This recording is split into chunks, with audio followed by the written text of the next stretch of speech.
Hello friends, welcome to my YouTube channel. तो कैसे हैं आप सब? मैं आशा करती हूँ कि आप बहुत अच्छे होंगे और आपकी तैयारी फर्स्ट क्लास चल रही होगी। तो फ्रेंड्स, आज के मेरे वीडियो का टॉपिक है वेद। ठीक है, मतलब वेदों से रिलेटेड जितने भी इंपॉर्टेंट क्वेश्चन बन सकते हैं तो मैंने इस वीडियो में लिया है। फ्रेंड्स, वीडियो में लास्ट तक जरूर बनी रहिए, इससे आपका वेद वाला टॉपिक कंप्लीट हो जाएगा। और सेकंड कि अगर आप चैनल पे न्यू हैं तो ज़रूर चैनल को सब्सक्राइब करिएगा और अपने फ्रेंड्स में शेयर करना बिल्कुल भी नहीं भूलिएगा। न्यू चैनल है दोस्तों, सपोर्ट कीजिएगा। इस चैनल को आपके सपोर्ट की बहुत ज़रूरत है। तो चलिए आगे बढ़ते हैं और मैं पहला क्वेश्चन लेके आती हूँ। पहला क्वेश्चन है, सबसे प्राचीन वेद कौन सा है? तो दोस्तों, जो सबसे प्राचीन वेद होता है वह होता है ऋग्वेद, यानी कि ए नंबर का ऑप्शन इसका राइट होगा, ऋग्वेद, जो कि सबसे प्राचीन वेद है। ठीक है, सभी को मालूम होगा, इजी है, लेकिन ये 100 बार से ज़्यादा बार क्वेश्चन पूछा जा चुका है अलग अलग एग्जाम में। ठीक, चलिए अगले प्रश्न की ओर। क्वेश्चन है कि सबसे नवीनतम वेद कौन सा है? तो फ्रेंड्स, पीछे हमने देखा था कि जो सबसे प्राचीनतम था वो ऋग्वेद था, और जो सबसे नवीनतम है मतलब सबसे नया वाला तो वह है अथर्ववेद। ओके, मतलब डी नंबर का ऑप्शन इसका राइट होगा। ठीक है, इसे भी याद रखना है आपको। चलते हैं अगले प्रश्न की ओर। क्वेश्चन है, वेद व्यास द्वारा रचित चारों वेदों को क्या कहते हैं?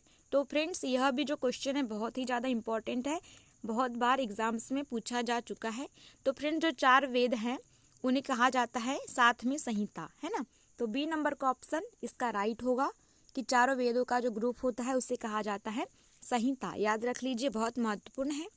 अगला क्वेश्चन है, तंत्र मंत्र टोने टोटके से संबंधित जानकारी किस वेद से मिलती है या किस वेद में मिलती है? तो फ्रेंड्स, हमने देखा था कि जो सबसे नवीनतम वेद होता है अथर्ववेद, उसी में तंत्र मंत्र टोने टोटके से रिलेटेड जानकारी मिलती है। तो डी नंबर का ऑप्शन राइट होगा, अथर्ववेद। आपको याद रख लेना है ना, सारे के सारे क्वेश्चन वेरी इंपॉर्टेंट है फ्रेंड्स। ठीक है, रट लेना है आपको। अगला प्रश्न है, भारत का सर्व प्राचीन धर्म ग्रंथ कौन सा है? तो फ्रेंड्स, हमने बताया कि जो सबसे पुराना होता है वेद ऋग्वेद होता है। तो जो भारत का सर्व प्राचीन धर्म ग्रंथ होता है उपनिषद, ब्राह्मण, वेद और अरण्यक में से तो वह होता है वेद, है ना। तो जो सी नंबर का ऑप्शन है वो राइट होगा। तो आप इसे याद रख लीजिए, है ना, सी नंबर का ऑप्शन एक्यूरेट होगा। अगला प्रश्न देखते हैं, वेदों के रचयिता कौन है? तो फ्रेंड्स, जो वेदों के रचयिता है, पीछे हमने देखा था कि जो वेदव्यास जी हैं वे हैं वेदों के रचयिता, मतलब इन्होंने वेदों को लिखा है ना, उसका संकलन किया है। तो बी नंबर का ऑप्शन राइट होगा। ठीक, अगला प्रश्न देखते हैं, वेदों की संख्या कितनी है? तो पीछे हमने देखा था कि जो वेद हैं वो 4 होते हैं, 4 संख्या, ऋग्वेद, यजुर्वेद, सामवेद और अथर्ववेद, यानी कि डी नंबर का ऑप्शन राइट होगा। ठीक है, अगला प्रश्न देखते हैं, ऋग्वेद के बारे में सही कथन कौन सा है? तो इसमें 4 ऑप्शन दिए गए हैं। इसमें 10 मंडल है तो ए भी सही है, 10,462 ऋचाएँ हैं तो ये भी राइट है, 1028 सूक्त हैं। तो जो तीनों ऑप्शन हैं वो राइट है, और जो डी वाला ऑप्शन है सभी, ये हमारा सही कथन होगा। ठीक है, तो डी नंबर का ऑप्शन राइट है। टिक कर लीजिए, इन तीनों को याद कर लेना है क्योंकि इन तीनों में से कोई भी क्वेश्चन में दे सकता है ऑप्शन के रूप में। ठीक है, अगला प्रश्न देखते हैं, कौन सा वेद कन्याओं के जन्म की निंदा करता है? तो फ्रेंड्स, जो हमारा अथर्ववेद है ना, जिसमें टोने टोटके के बारे में जानकारी है, वही है जो कन्याओं के जन्म की निंदा करता है। तो अथर्ववेद, है ना। तो डी नंबर का ऑप्शन इसका राइट होगा, अथर्ववेद। याद रख लेना है फ्रेंड्स, जितने भी क्वेश्चन है बहुत ज़्यादा इंपॉर्टेंट है, इसलिए आप वीडियो को स्किप नहीं करिए। हो सकता है क्वेश्चन बहुत ईजी हो, लेकिन बहुत बार पूछे जा चुके हैं। ठीक, अगला प्रश्न देखते हैं, सामवेद की ऋचाओं को पढ़ने वाले व्यक्ति को क्या कहते हैं?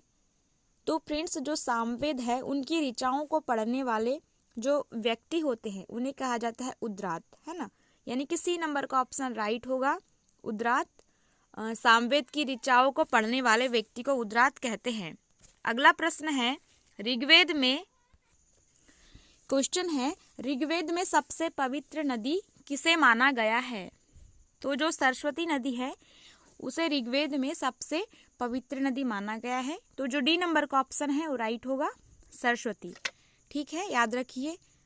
अगला प्रश्न है, कौन सा वेद गद्य और पद्य दोनों में है? तो फ्रेंड्स जो यजुर्वेद है वह गद्य तथा पद्य दोनों में है, तो याद रखना है बी नंबर का ऑप्शन राइट होगा, यजुर्वेद है ना, जो कि गद्य और पद्य दोनों पोजीशन में है, ठीक है, यजुर्वेद। अगला प्रश्न है, ऋग्वेद में हस्तलिखित ऋचाएं को क्या कहते हैं? तो फ्रेंड्स जो ऋग्वेद है उसमें हस्तलिखित ऋचाएं होती है, उन्हें कहा जाता है होत्र, है ना, तो बी नंबर का ऑप्शन राइट है, होत्र याद रख लेना है, बहुत ज़्यादा इंपॉर्टेंट है। अगला प्रश्न देखते हैं, गायत्री मंत्र के रचयिता कौन है? तो फ्रेंड्स जो गायत्री मंत्र है उनके रचयिता हैं विश्वामित्र, है ना, गायत्री मंत्र के जो रचयिता हैं वह होते हैं विश्वामित्र, तो सी नंबर का ऑप्शन राइट है। फ्रेंड्स पीछे वाला जो क्वेश्चन है उसका आंसर थोड़ा मिस्टेक है ना, कि जो ऋग्वेद में हस्तलिखित ऋचाएं होती है उन्हें कहा जाता है खील, है ना, ये होत्र नहीं कहा जाता, तो आप याद रख लीजिए सी नंबर का जो ऑप्शन है वो राइट होगा। हस्तलिखित ऋचाओं को क्या कहा जाता है? तो खील कहा जाता है। कौन से वेद में? तो ऋग्वेद में, ठीक है। इससे पहले इसके बाद का क्वेश्चन हमने कर लिया था कि गायत्री मंत्र के जो रचयिता है वह कौन है, तो वे है विश्वामित्र जी, ठीक, सी नंबर का ऑप्शन राइट है। अगला प्रश्न है, ऋग्वेद की ऋचाओं को पढ़ने वाले ऋषि को क्या कहते हैं? तो जो ऋग्वेद की ऋचाएं हैं उनको पढ़ने वाले जो व्यक्ति हैं या ऋषि हैं उन्हें कहा जाता है होत्र, है ना, तो ए नंबर का ऑप्शन राइट है। और जो हस्तलिखित ऋचाएं हैं उनको पढ़ने वाले को कहा जाता है खील, तो ये कंफ्यूजन वाला है, आप इसे देख लीजिए एक बार, ठीक है, इसलिए थोड़ा मिस हो गया उसमें कि जो ऋग्वेद की ऋचाएं हैं उनको पढ़ने वाले ऋषि को होत्र कहा जाता है और जो हस्तलिखित ऋचाएं होती उन्हें पढ़ने वाले को खील कहा जाता है। ओके, अगला प्रश्न देखते हैं, अथर्ववेद के रचयिता कौन है? तो फ्रेंड्स जो अथर्ववेद है उनके रचयिता हैं अथर्वा ऋषि, है ना, सी नंबर का ऑप्शन राइट होगा, अथर्व नहीं अथर्वा है ना, अथर्वा ऋषि अथर्ववेद के रचयिता हैं, तो सी नंबर का ऑप्शन राइट होगा। अगला प्रश्न देखते हैं, सामवेद में कुल कितने श्लोक हैं? तो दोस्तों जो सामवेद है उसमें कुल हैं 1810, है ना, ये 8110 1810 है ना, ये गलत है, ये सही होगा, सी नंबर का ऑप्शन राइट होगा। 1810 श्लोक है कौन से वेद में? सामवेद में, ठीक है। अब सामवेद ऐसा वेद है जिसमें संगीत का वर्णन मिलता है, तो आपको याद रख लीजिए। अगला प्रश्न देखते हैं, ऋग्वेद में अग्नि देवता के लिए कितनी ऋचाओं की रचना की गई है? तो फ्रेंड्स जो ऋग्वेद है उनमें अग्नि देवता के लिए, है ना, मतलब हर एक देवता के लिए अलग अलग ऋचाएं हैं, तो उसमें अग्नि देवता के लिए जो ऋचाएं हैं वो 200 हैं फ्रेंड्स, तो ए नंबर का ऑप्शन है राइट, आपको याद रख लेना है। 200 ऋचाएं हैं किसके लिए? अग्निदेव के लिए। कौन से वेद में? ऋग्वेद में। ओके, अगला प्रश्न देखते हैं, 4 वर्णों का उल्लेख ऋग्वेद के किस मंडल में है? तो फ्रेंड्स जो 4 वर्ण होते हैं ना हमारे, तो उनका है 10वें मंडल में वर्णन मिलता है 4 वर्णों का। कौन किस वेद के? तो ऋग्वेद के, याद रख लेना है। 4 वर्ण मतलब वही ब्राह्मण, क्षत्रिय, वैश्य और शूद्र, है ना। अगला प्रश्न देखते हैं, ऋग्वेद में हस्तलिखित ऋचाएं किस मंडल में है? वही हस्तलिखित ऋचाएं हैं जिन्हें खील लोग पढ़ते हैं, है ना, तो जो ऋग्वेद के 8वें मंडल में है हस्तलिखित ऋचाओं का वर्णन मिलता है, तो सी नंबर का ऑप्शन राइट होगा, 8वां मंडल, ठीक है। अगला प्रश्न देखते हैं, गायत्री मंत्र किस देवता को समर्पित है? तो फ्रेंड्स जो गायत्री देवता है वह गायत्री मंत्र है वह सूर्य देवता को समर्पित है, जिन्हें सावित्री कहा जाता है, ठीक है, सी नंबर का ऑप्शन राइट होगा। अगर से इस सूर्य देवता के जगह में क्या आ जाए, यहाँ पे आ जाए सावित्री, तो जो यहाँ का राइट ऑप्शन होगा सावित्री, ठीक है, या तो सावित्री दे सकता है या तो सूर्य देवता। अगला प्रश्न देखते हैं, ऋग्वेद के रचयिता कौन है? तो फ्रेंड्स जो ऋग्वेद है उनके रचयिता है विश्वामित्र, जिन्होंने गायत्री मंत्र की भी रचना की थी, तो सी नंबर का ऑप्शन राइट होगा, ऋग्वेद के रचयिता है विश्वामित्र। ओके, अगला प्रश्न देखते हैं, गायत्री मंत्र ऋग्वेद के किस मंडल में है? तो दोस्तों जो गायत्री मंत्र है वह ऋग्वेद के 3रे मंडल में है, तो याद रख लेना है, सी नंबर का ऑप्शन राइट होगा। गायत्री मंत्र की रचना विश्वामित्र ने। गायत्री मंत्र कौन से वेद में है? ऋग्वेद में है। ऋग्वेद के कौन से मंडल में है? तो 3रे मंडल में। सारे ही इंपॉर्टेंट बनते हैं, ठीक। अगला प्रश्न देखते हैं, ऋग्वेद के 9वें मंडल में किस देवता का उल्लेख है? तो फ्रेंड्स जो ऋग्वेद का 9वां मंडल है ना, 9वें मंडल में सोम देवता का उल्लेख है। तो ए नंबर का ऑप्शन राइट होगा, याद रख लेना है कि ऋग्वेद के 9वें मंडल में सोम देवता। ओके, अगला प्रश्न देखते हैं। ऋग्वेद में प्रयुक्त अधन्य शब्द, एक शब्द है अधन्य है ना, का संबंध किससे है?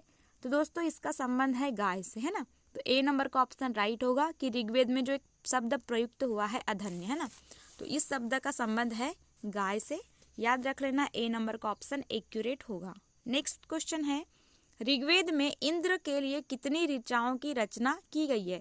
तो फ्रेंड्स ऋग्वेद में अग्नि देवता के लिए 200 ऋचाओं की रचना की गई है। ठीक उसी प्रकार जो इंद्रदेव हैं उनके लिए की गई है 250, मतलब 250 ऋचाओं की रचना। तो याद रख लेना है, बी नंबर का ऑप्शन राइट होगा। ठीक है, कंफ्यूजन है इंद्रदेव में और अग्निदेव में, लेकिन आपको याद रख लेना है। अगला प्रश्न देखते हैं, किस वेद को भारतीय संगीत का जनक कहा जाता है? तो मैंने पीछे बताया था कि जो साम वेद है उसे भारतीय संगीत का जनक कहा जाता है।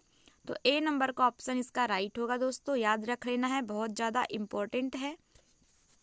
ठीक है, अगला प्रश्न है फ्रेंड्स, ये अंतिम क्वेश्चन होने वाला है। इससे पहले मैं बता दूं कि अगर चैनल पे न्यू हैं आप तो चैनल को ज़रूर सब्सक्राइब करिएगा और ज़्यादा से ज़्यादा अपने फ्रेंड्स में शेयर करिएगा। न्यू चैनल है फ्रेंड्स, सपोर्ट कीजिए, आपके सपोर्ट की बहुत नीड है ना। क्वेश्चन देख लेते हैं, यजुर्वेद की ऋचाओं को पढ़ने वाले व्यक्ति को क्या कहते हैं? तो फ्रेंड्स जो यजुर्वेद है उनकी ऋचाओं को जो पढ़ने वाले व्यक्ति होते हैं या ऋषि होते हैं उन्हें कहते हैं अध्वर्यो। ठीक है, तो डी नंबर का ऑप्शन राइट होगा फ्रेंड्स। अंतिम क्वेश्चन था, आज इतना ही। मिलते हैं अगले वीडियो में नए टॉपिक के साथ में और नए क्वेश्चन के साथ में। आज के लिए धन्यवाद।